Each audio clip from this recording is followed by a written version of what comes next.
بسم اللہ الرحمن الرحیم۔ السلام علیکم دوستوں، اپنی نیکسٹ ویڈیو کے ساتھ آپ کو ویلکم کرتا ہوں۔ دوستوں، بہت زیادہ لوگ ایسے بھی ہوتے ہیں جو آتے ہیں ان ممالک میں بھی ایسے کام کرنے کی کوشش کرتے ہیں کہ وہ جلد سے جلد لیگل ہوں۔ میں اس پہ تو نہیں جاؤں گا کہ یہ اچھا وے ہے یا برا وے ہے، لیکن میں یہ آپ کو بتاؤں گا کہ اگر آپ صرف اور صرف پیپر میرج کر کے جو ہے وہ لیگل ہونا چاہتے ہیں کسی ملک میں، تو وہ تمام پروسیس کرنے سے پہلے یہ یاد رکھیں کہ بہت بڑا رسک ہی ہوتا ہے۔ اس میں آپ کے پیسے کا رسک، اس میں آپ کے سٹیٹس کا رسک، کل کو اگر وہ گروہ پکڑا جاتا ہے تو پھر آپ کے ڈاکومنٹس کا رسک۔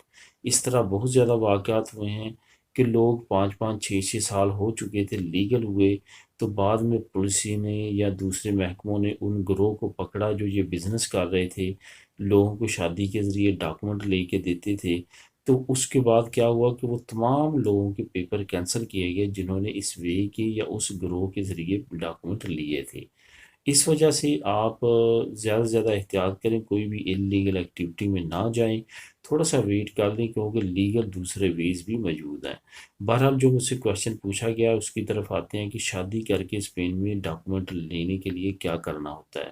سب سے پہلے تو یہ یاد رکھیں کہ بہت سارے دوستوں کو اسی بات کا علم نہیں ہے کہ ریزیڈنٹ کارڈ ہولڈر آپ کو شادی کر کے ڈاکومنٹ لینے میں کوئی بھی مدد نہیں کر سکتا۔ یہ یاد رہے کہ جن لوگوں کے پاس اسپین کا پاسپورٹ ہوگا وہی آپ کو شادی کر کے ڈاکومنٹ لے کے دے سکتے ہیں۔ ایک بندہ جس کے پاس ریزیڈنٹ کارڈ ہے لیکن اس کے پاس نیشنلٹی نہیں ہے، یعنی کہ اس کا پاسپورٹ اسی کے ملک کا ہے جہاں پہ صرف اور صرف ریزیڈنٹ کارڈ ہولڈر ہے، تو وہ آپ کو نیشنلٹی نہیں دلوا سکتا۔ اس وجہ سے ایسی کسی بھی ایکٹیویٹی میں نہ جائیں۔ بہت سارے لوگ ایسے ہیں جو لا علمی میں بہت سارے اپنے پیسوں کا ضیاع کر چکے ہیں۔ تو اس طرح کا کوئی بھی کام کرنے سے پہلے قانونی مشورہ لازمی طور پہ کسی قانونی شخص سے لیں اور پھر یہ پروسیس شروع کریں۔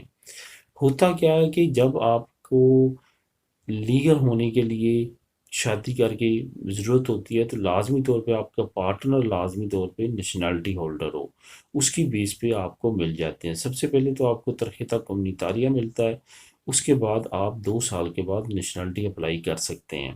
نیشنلٹی اپلائی کرنے کے بعد آپ پاسپورٹ لے سکتے ہیں، نیشنلٹی لے سکتے ہیں، لیکن یہ تمام پروسیس میں جو سب سے مین رول ادا کرتا ہے وہ آپ کا پارٹنر کرتا ہے جو آپ کو ڈاکومنٹ لے کے دیتا ہے۔ اس وجہ سے بہت سارے کیسز میں ایسا بھی ہوا ہے کہ وہ ڈاکومنٹ مل جاتے ہیں، اس کے بعد جب پرابلم ہوتی ہے تو وہ کیس کی صورت میں یا اس طرح کی سچویشن میں آپ سے ڈاکومنٹ واپس لے کے واپس آپ کو 1 سال کی یا 2 سال کا ریزیڈنٹ کارڈ دے دیا جاتا ہے۔ اس وجہ سے ان تمام چیزوں کو ذہن میں رکھتے ہوئے جو ہے آپ نے یہ شادی کا پروسیس کرنا، میں نے آپ کو اس ویڈیو میں اس کے نیگیٹو پہلو بھی بتا دیے ہیں اور پازیٹیو پہلو بھی۔ اب آپ پہ ڈپینڈ ہے کہ آپ اس کو اویل کرتے ہیں یا نہیں۔ ملیں گے نیکسٹ ویڈیو میں نئی انفارمیشن کے ساتھ۔ اللہ حافظ۔